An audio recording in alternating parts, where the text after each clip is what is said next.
desde luego digno de agradecimiento. Y hay un poema que también me comentaba una de vuestras profesoras, Luz, contigo, que os quiero leer y sobre todo contaros un poquito la historia que lo gestó. Yo ya he dejado claro que soy una apasionada del lenguaje, de las lenguas, de todas las que mejor o peor hablo. Pero obviamente la lengua materna es la... Decía George Steiner, que era un hombre que sabía mucho de traducción, que no importa cuántas lenguas hablara una persona, cuando se cortaba al afeitarse, o se cortaba si es una mujer de otra manera, siempre iba a maldecir en su lengua materna, ¿no? Igual que cuando amamos o cuando entramos en territorios emotivos, nuestra lengua es de pronto eso que nos vertebra, ¿no? El otro día, Joan Margarit, que vino a Madrid a presentar su libro, que sabéis que es un poeta, y si no os lo digo yo, es catalán, y escribe simultáneamente en catalán y en castellano, porque él es bilingüe perfectamente, y hablaba del catalán en su caso, porque le había hablado su madre y su abuela, como la cripta, porque él es arquitecto, entonces hace símiles arquitectónicos, cada uno hablamos de lo que sabemos, ¿no? La cripta de la catedral, el corazón de la catedral.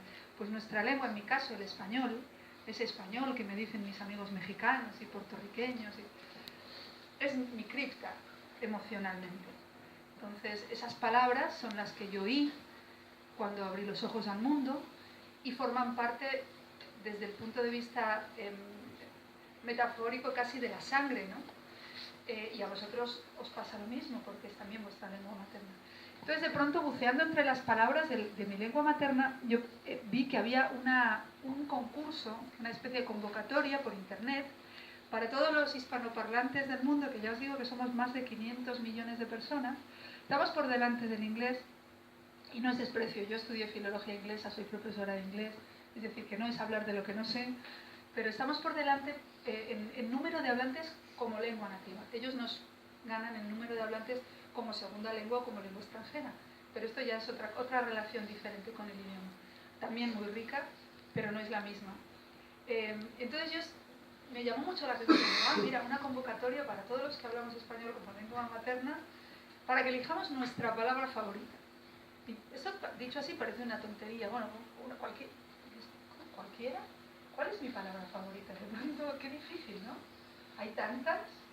Y porque de pronto amamos las palabras por lo que significan, pero también por cómo suenan, por los sonidos, o por quién nos las dijo, ¿no? Biográficamente, de pronto hay una palabra que te dijeron, o que oíste, o que aprendiste en tal situación, y uno de pronto hace como esas asociaciones vitales. Y yo pensaba, ¿y cuál? Pues me apetece, ¿y cuál pongo? Y de pronto empecé a pensar que mi palabra favorita era contigo. Porque hablando con un amigo portugués, buen poeta además, que también en el portugués dicen contigo, dicen también con vosé, que es con usted, pero contigo existe.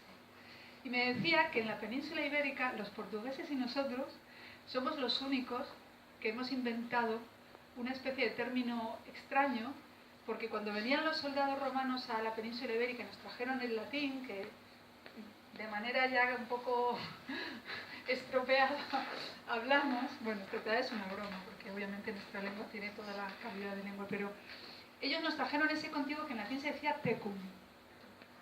Y ese tecum, la gente lo iba diciendo, y como sabéis, la fonética evoluciona y se quedó en tigo. Y cuando ya se quedó en tigo, el hablante medio se olvidó que estaba la preposición con ahí metida, y entonces, como ya se olvidaron de eso, le pusieron otra vez la preposición delante. Entonces, contigo, de pronto, desde el punto de vista filológico, es una especie de tesoro, porque es un tú en el que yo me reflejo, porque para decir contigo tiene que haber dos personas, el que dice y el que es dicho, de manera que es siempre una unión de dos. Y ese tú está abrazado por dos con, en una misma palabra, y a mí eso me parece algo hermoso, y no lo tienen las demás lenguas romances, no lo tiene el francés, no lo tiene el italiano, pero lo tenemos nosotros en la península ibérica. Entonces de pronto yo dije, voy a poner contigo. Y voté varias veces desde varias IPs, que es hacer trampa, pero no sirvió de nada, porque ganó, les decía a vuestras profesoras, ganó Querétaro. Y para los españoles eso es alucinante. Digo, ¿cómo puede ganar Querétaro? Que además es un nombre propio, que encima yo pensé que es una ciudad hermosísima, muy cerca de Aguascalientes, preciosa la verdad, y la palabra es muy bonita, todas las esdrújulas son bonitas, ¿no? Tienen esa Querétaro. Pero yo no me esperaba, y claro, ahí ya os vuelvo a incidir en lo mismo, de cada 4 hablantes de español en el mundo actual, 1 es mexicano. Entonces ellos, el español les pertenece a ellos, ¿qué le vamos a hacer? Es así, son la gran potencia actual del español, y uno cuando va a la feria de Guadalajara se da cuenta, porque es la gran feria del español, la más grande que hay, y eso es, bueno, pues es el gran motor. Entonces de pronto el español está en Madrid, está en Ciudad de México, sobre todo, y está en Bogotá, un poco menos en Buenos Aires, que fue el motor literario durante mucho tiempo, pero que ahora está un poco más, pero volverá. Así que, bueno, festejando el Querétaro y acostumbrándonos a esta realidad del español compartido y reflejado, que es así, eso va a ser así cada vez más, os comparto este poema que es una declaración de amor a las palabras y a la persona a la que se le dice contigo. Porque no vive el alma entre las cosas, sino en la acción audaz de descifrarlas. Yo amo la luz hermana que alienta mis sentidos. 1000 veces he deseado averiguar quién soy, después de tantos nombres, de tanta travesía hacia mi propia brújula. Podría abrazar la tierra durante varios siglos, ver pasar el silencio y seguir abrazándola. No está en mí la verdad. Cada segundo es un fugaz intento de atrapar lo inasible. La verdad no está en nadie, y aún más lejos yace de un rey que de cualquier mendigo. Si alguien está pensando en perseguirla, no debe olvidar esto. El fuego ha sido siempre presagio de declive, como la intensidad, antesala de olvido.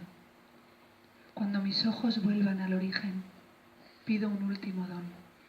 Nada más os reclamo. Poned en mi sepulcro las palabras, las que dije 1000 veces y las que habría deseado decir al menos una.